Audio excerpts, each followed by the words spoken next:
and welcome to another episode of Climate Farmers of Sonoma County. We're excited to bring you this video series that talks about our partnership of our local grape growers with the California Land Stewardship Institute on the first ever Climate Adaptation Certification. So what does all that big language mean? It actually means our local growers are working to do their part to lower their greenhouse gas emissions or sequester carbon. And today, we're on this beautiful 515-acre ranch in the heart of Alexander Valley, Sei Querce Vineyards, or as I like to refer to it, just because it's a little easier, SQ Vineyards. So here, the theme is natural habitat and vineyards. Why natural habitat? Because less than 15%, only 70 acres, are planted to vineyards, leaving the other 86% in oak woodland, mixed conifer forest, and interspersed with grassland.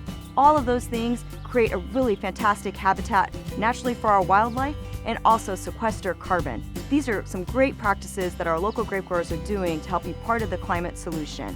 So I hope you join us in listening and hearing from our experts today about all the great things happening here at SQ Vineyards.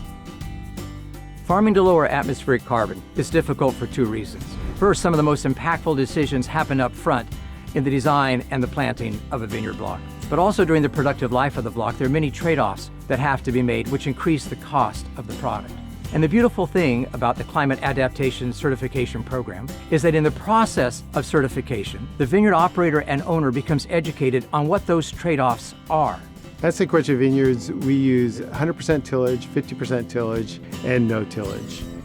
The benefits of no tillage for the soil are increased biodiversity, reduced greenhouse gas emissions, as well as carbon sequestration.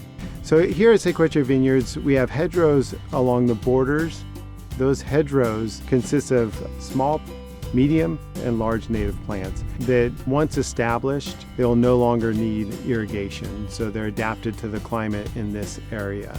So the hedgerows create biodiversity by increasing diversity of insect populations. Also with carbon sequestration, you have those permanent woody structures in those hedgerows to sequester carbon. By having natural areas surrounding the vineyards creates biodiversity, whether it's through birds, insects. Also with the cover crops, really we improve the biodiversity of the nematodes in the soil as well. When we start to do a plan on a property like this, we of course look at the vineyards. We work with the vineyard manager and we look at the different kinds of practices they're using. This could be things like tillage, cover crops, no-till, how much irrigation water they apply, how they put fertilizer on the crop. All of those different practices and the timing of them will determine how much greenhouse gas emissions they have and how much carbon they're sequestering. We put all that information into a very complicated model called Comet Farm, and it will calculate out the different amounts. We also look at the overall property. This is a kind of unique site in that it has 70 acres of vineyard on over 500 acres of land. And when we do that, we have to look at the different kinds of trees. Trees and different kinds of plants are very good at taking CO2 out of the atmosphere and through photosynthesis turning it into biomass. So they're sequestering carbon. We can model how much carbon is getting sequestered in the trees by knowing the species and the age, and then we put that in the model and it'll tell us. Part of the state of California's climate program is to have conservation lands make up 30% of the total state by the year of 2030. And Sei Querce Vineyards is one of those places that's contributing to that goal.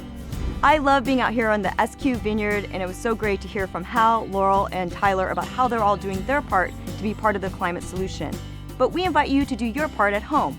Today, let's focus on a quick tip on composting. Did you know that almost half your garbage is actually most likely compostable, food waste, or garden waste? So separate that out and just put it right back into your soil or garden. In fact, if you're a coffee drinker, you can even use your coffee grounds and pour them right on top of your soil. That way you can join us at home and being part of Sonoma County's climate movement.